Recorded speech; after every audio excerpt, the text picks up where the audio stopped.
Imagine walking into your second home, only to find your son-in-law in your bed with his mistress. Interest? What would you do if everything you thought you knew about your family was turned upside down in a single moment? Desire? I had one choice. Let them continue to control my life or take back my power and expose the truth. Action. Watch as I reclaim what's rightfully mine and uncover the lies that have been hidden for years. Hit like, subscribe, and share this jaw-dropping story of betrayal and revenge. The temperature had fallen to -23 the morning I reached a decision that would alter the course of things. A genuine Alberta winter, the kind that glazes the windows with frost from inside and releases small clouds of breath the instant you step outdoors. I was standing at the kitchen sink, looking out at the backyard, where the old crab apple tree my late husband Gerald had planted years ago stood buried under snow, its bare branches extending upward like a figure asking silently for assistance. I remember thinking, that tree and I understand each other right now.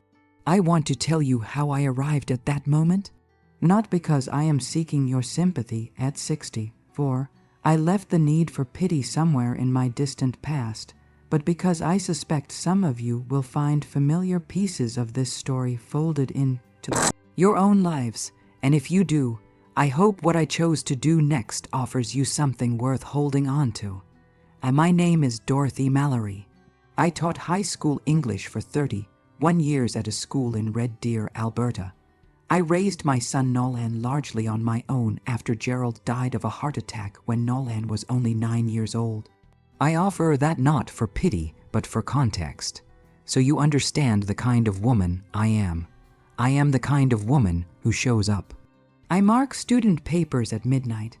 I make soup from raw ingredients when someone is unwell. I drive 4 hours through a snowstorm to watch a school play. That has always been who I am, and as it happens, that particular kind of woman can become very easy to take advantage of. Nolan grew into a genuinely good man. He carries Gerald's eyes and Gerald's laugh and a steadiness I have always admired. He works in project management for an oil and gas company in Calgary, and he handles money carefully and thinks through most things that matter. So when he told me at 31 that he had met someone named Belle, I was happy for him in the uncomplicated way a mother is happy when her son is loved. He deserved it. Every person of real substance does. Belle Voss was 28 when I first met her at a restaurant in Calgary that Nolan had arranged with his customary precision. She was tall, dark-haired, with her hair pulled back tightly, and she had a particular exactness about her, the kind of person who unconsciously straightens objects on tables while listening to you speak. She was polite that first evening, attentive even, though in a way that felt slightly rehearsed. I told myself I was being ungenerous. First meetings are awkward. People present their better selves. I gave her the benefit I would want extended to me. They married 18 months later at a venue outside the city on a September afternoon. I wore the blue dress I'd bought in Victoria the previous summer. Before Nolan walked out, I stood beside him and told him his father would have been proud. He held on to me for a long moment and said nothing. Nolan has always communicated the most important things without words. For the first year, I saw them perhaps once a month. They were living in a Calgary condo, 40 minutes from my house. Belle was cordial, not particularly warm, but cordial. She called me Dorothy, which I had no objection to whatsoever. I have never been someone who needed daughters-in-law to perform affection through names. She had clear opinions on most things and expressed them freely, which I actually respected. A woman who knows her own perspective is not something that has ever unsettled me. What I had not yet understood was the difference between a woman who knows her own mind and a woman who believes no other mind is worth consulting. It began with money, or rather, it began with what Nolan framed as a practical conversation about money. He came to visit alone one Sunday in February. Belle had something for work, he said. We sat at the kitchen table over coffee, and he explained that they had been saving for a house, but that the Calgary market had accelerated beyond their projections, and they were feeling stuck. I listened. I made sympathetic sounds. And then he said it. Mom, I know this is a big ask, but would it be all right if we stayed with you for a few months, just through spring, while we figure out the next step? He was 33 years old. He was my son. When he was nervous, he looked exactly as Gerald had looked at the same age, very young, almost boyish. I said yes without pausing to deliberate. I want you to understand what saying yes actually meant. I was saying yes to my son and his wife living inside my home. The house Gerald and I purchased together in 1993. The house I have occupied alone since Gerald died. The house in which every room holds a particular version of a life. I assembled slowly and with care over decades. The house with the crab apple tree and the solid bones and the wide front porch where I take my coffee every summer morning. I said yes to sharing all of that because Nolan needed help, and helping Nolan has been something I've done since he was 9 years old, and looked up at me with those eyes and asked when his father was coming home. They moved in on the 1st of March. For approximately 6 weeks, the arrangement worked reasonably well. Belle was tidier than I had expected, tidier than me, honestly, and she stayed largely to their room in the evenings and raised no complaints about how I organized the kitchen or which programs I watched in the living room. Nolan cooked Sunday dinners, which I genuinely enjoyed, and the three of us shared those meals together in something approaching companionship. It was almost peaceful. The first sign was small. It always is. I came home from grocery shopping one afternoon in mid-April and found new dish towels hanging on the oven handle. Not my dish towels.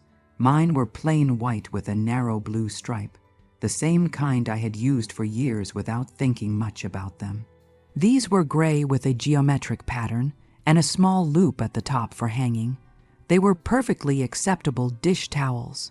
They simply were not mine, and I had not been asked. I stood in the kitchen looking at them. Then I put away my groceries. Then I decided not to say anything, because these were dish towels, and I was not going to be the kind of woman who starts a conflict over dish towels. That was my first mistake.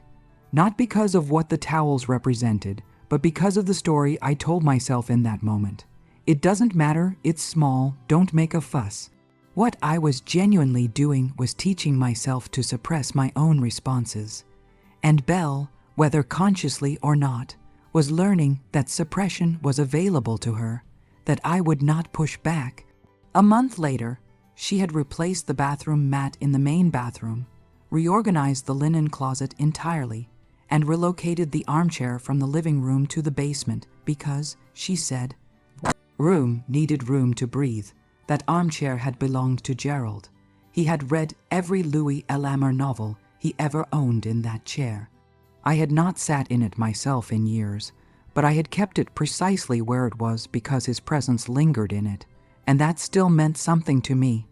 I mentioned the chair to Nolan, mentioned it gently, quietly, the way you raise something that matters when you don't want to be perceived as unreasonable. He looked uncomfortable and said he'd speak to Belle about it. Whether he did, I cannot say. The chair remained in the basement. By July, they had been there 5 months, well past the original few months until spring. When I raised the original plan one Sunday afternoon, choosing a moment when everyone seemed relaxed, Belle looked at me across the kitchen table and said the market had not improved and that leaving too soon would create genuine financial strain. She stated it with complete composure. The way someone delivers information they have already concluded is not open to discussion. Nolan nodded. I nodded. Then I excused myself to do the dishes and stood at the sink looking out at the crab apple tree. I want to describe what it actually feels like when someone gradually absorbs your space, because unless you have lived through it, the description can sound like an exaggeration. It is not dramatic. There is no single, unmistakable crossing of a line. Instead, there is an accumulation, small incidents, each one individually dismissible, each one separately easy to explain away: the new towels, the reorganized closet, the relocated armchair, until one day you look around the home you built and discover that the proportions have shifted. The objects that belong to you are still physically present, but the house itself has developed a different quality. Its defaults have changed. Its atmosphere belongs to someone else's preferences. And you are the person who planted your life inside these walls. Find yourself moving through the rooms with the careful deference of someone who is visiting. That is what happened to me. I became a guest in my own house. By September, 7 months into the arrangement, Belle had repainted the front hallway. She had not asked me. She purchased the paint, selected the color, and arranged for someone to apply it while I was in Lethbridge visiting my sister for a long weekend. Color she chose was a muted sage green, objectively lovely. It was also not my choice. It was not my color. I had not been included in the decision. I came home to the smell of fresh paint and stood in the entryway with my bag still on my shoulder, looking at walls that had been mine for 30 years, and something shifted inside me. Something that had been softening for months began, very quietly, to harden, like water converting to ice, gradual, thorough, and complete. I set my bag down. I walked into the kitchen.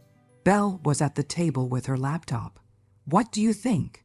she asked with what sounded like genuine interest. I thought the old color was looking tired. I considered her for a moment. I thought about everything I might say. Then I said, "It's a nice color," and put the kettle on.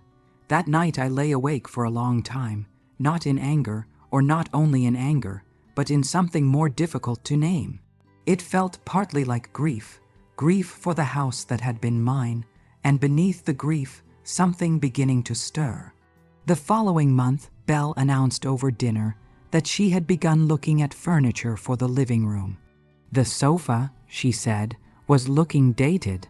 She directed this observation at Nolan rather than at me, which communicated everything I needed to know about whose authority she considered relevant in this household. I set my fork down quietly without performance. "That sofa belonged to Gerald and me," I said. "I'm not interested in replacing it." Belle looked at me with that particular expression she reserved for moments she considered sentimental, a patient, faintly condescending stillness, as though she were waiting for the emotional portion of the conversation to conclude so the practical part could resume. "I understand it holds memories," she said. "But Dorothy, the springs are worn through. It's not really functional anymore. It's functional enough for my purposes," I said. Nolan studied his plate. The sofa stayed, but I understood, with the clarity of someone who has been paying close attention, that this was not finished. What I had not anticipated was November. Specifically, what Belle decided to do in November. My birthday falls on the 14th. I have never been someone who makes an elaborate occasion of my own birthday. Gerald found that charming and occasionally exasperating, but I do observe it. My sister Pauline usually drives up from Lethbridge. My friend Vera, whom I have known since we were student teachers together in 1983, always comes for dinner and brings a lemon cake because she has always known that is my preference. It is a modest tradition. It is my tradition. In late October, Belle mentioned casually that she was planning a dinner for my birthday, something larger than usual. She wanted to invite some of her colleagues and a few friends from her professional circle. She framed this as a gift, a genuine celebration, she said, not just the usual small gathering.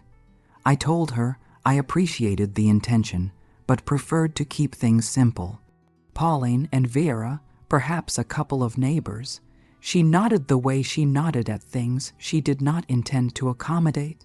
On the morning of November 14th, I came downstairs before the house was fully awake to find Belle already in the kitchen. A grocery delivery covering the counter. A list open on her phone. She informed me that she had arranged dinner for 30 people. 30, her work colleagues. 2 couples I had never been introduced to. Nolan's supervisor and his wife, whom I had met precisely once at a Christmas function 3 years prior. 30 people in my house for my birthday, without my agreement. I stood in the doorway of my own kitchen looking at those groceries, and I heard my mother's voice in my head, as clearly as if she were standing beside me. She had a saying she returned to in moments like this: "Dorothy, a person can only be walked on if they first lie down." I had been lying down for 9 months. "Brielle," I said, "I told you I wanted a small dinner." She did not look up from her list. "Dorothy, you'll enjoy it. It's going to be a beautiful evening. These people are genuinely looking forward to meeting you. I'm going to have to ask you to cancel it." She looked up then, and I watched something move across her face.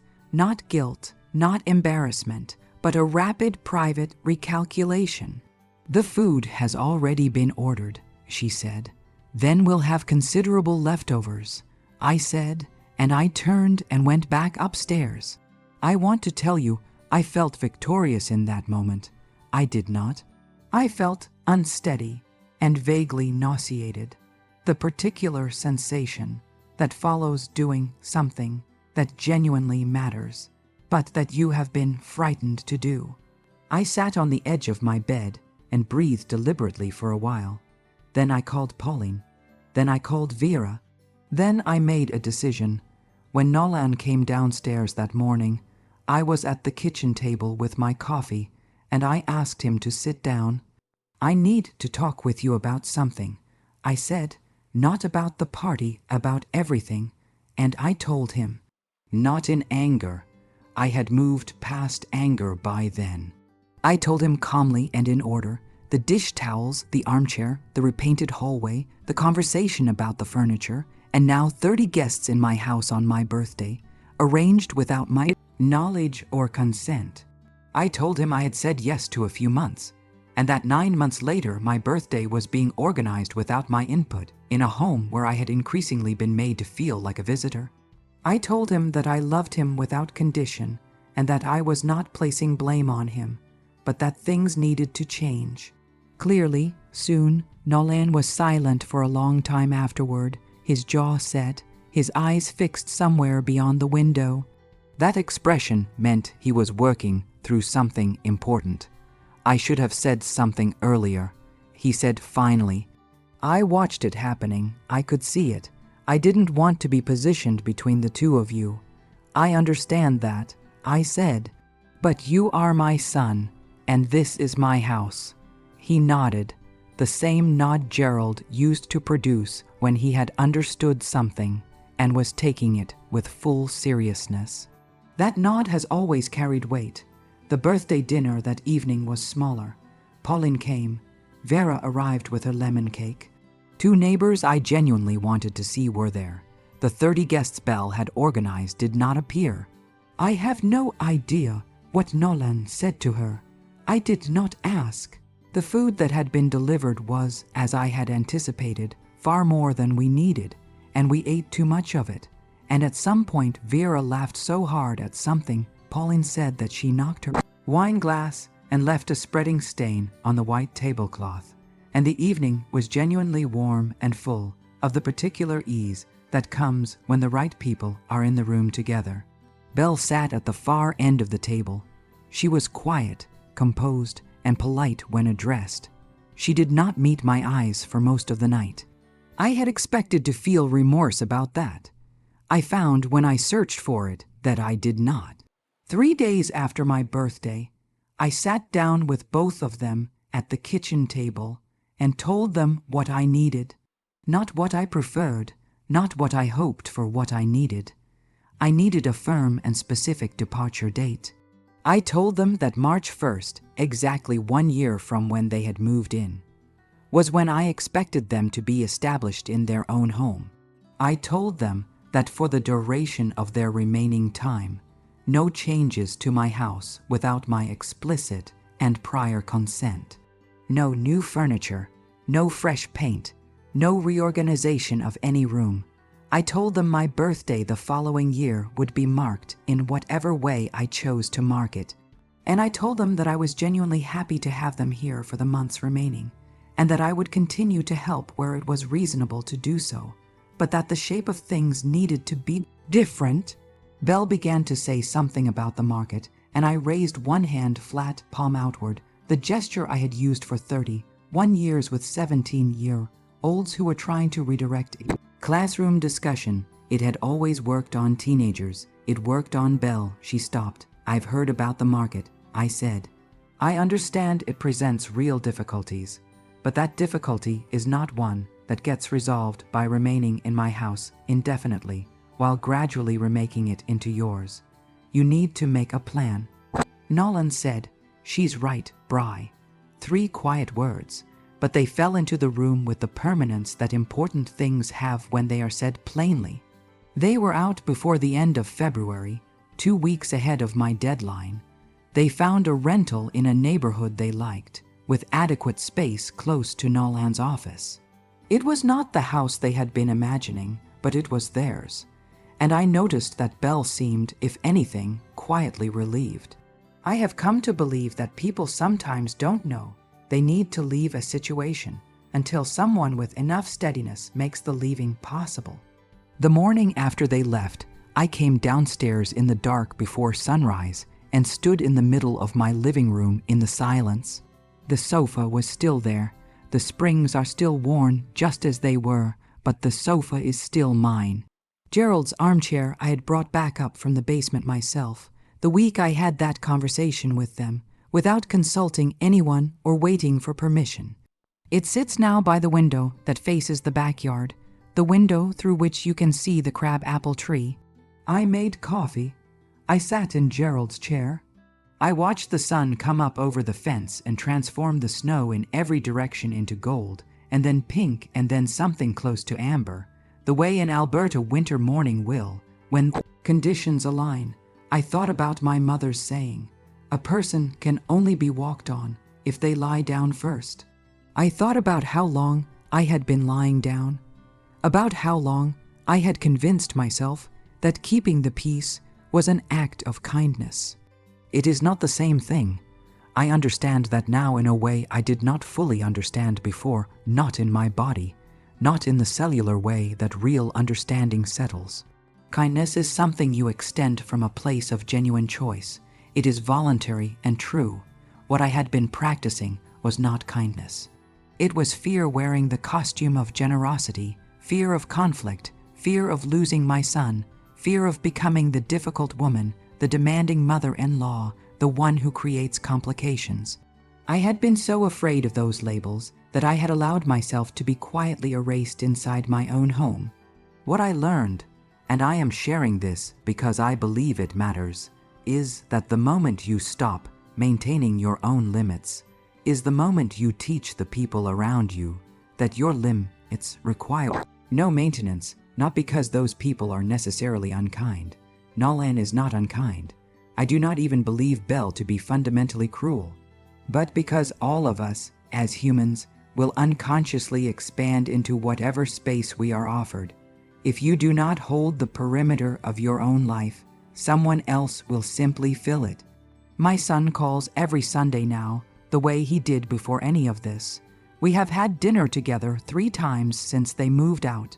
Last month, Belle asked me, actually asked, properly, with something in her expression that resembled genuine humility, for my rhubarb crisp recipe. Nolan had told her about it, and she wanted to make it for a dinner party. I gave it to her. I was glad to do it. That is what boundaries actually create, not distance, not accumulated resentment, space, room for a relationship to breathe and to function honestly. I moved Gerald's armchair back to its place by the window, and it settled there as naturally as if it had never left, as though the spot had been holding itself open for it. Some things are like that. Displace them from where they belong, and they sit wrong wherever you place them. Return them, and you wonder how you ever permitted them to be moved. The crab apple tree came through another winter. By May, it will bloom the way it does every year, improbable small blossoms that persist for about 10 days and fill the whole backyard with a scent that suggests something worthwhile is on its way. Gerald planted that tree when Nolan was 4 years old. He said he was planting it for the bees. I have always suspected he was also planting it for me. I sit in his chair most mornings now with my coffee and the news and the quiet of a house that is mine again. I have been relearning what it feels like to be at ease in your own space, a thing you can lose so incrementally that you barely register the loss until you are standing in your own kitchen feeling like a stranger. And I have learned that reclaiming it is not selfishness. It is not unkindness. It is, in fact, necessary not only for yourself but for the people you love. You cannot offer freely from an emptied house. You cannot love without perimeter. You cannot be genuinely generous toward others once you have surrendered your own ground. If you are watching this and something in what I have shared sounds like something you recognize, a room that no longer feels like yours, a decision being made without you, a slow inventory of small surrenders, I want to say something directly to you. It is not too late to hold the line. It does not require raised voices. It does not require cruelty. It requires only that you remember who built the house. You built the house. The table is yours. The chair by the window is yours. Your voice in your own home has always been the voice that matters most. Remember that. Please remember it before you have to learn it the way I did, standing at a kitchen sink on a February morning in an Alberta winter, wondering how you became a stranger in your own life. You are not asking for too much when you ask to be seen in the space you created. You are asking for exactly what was always yours.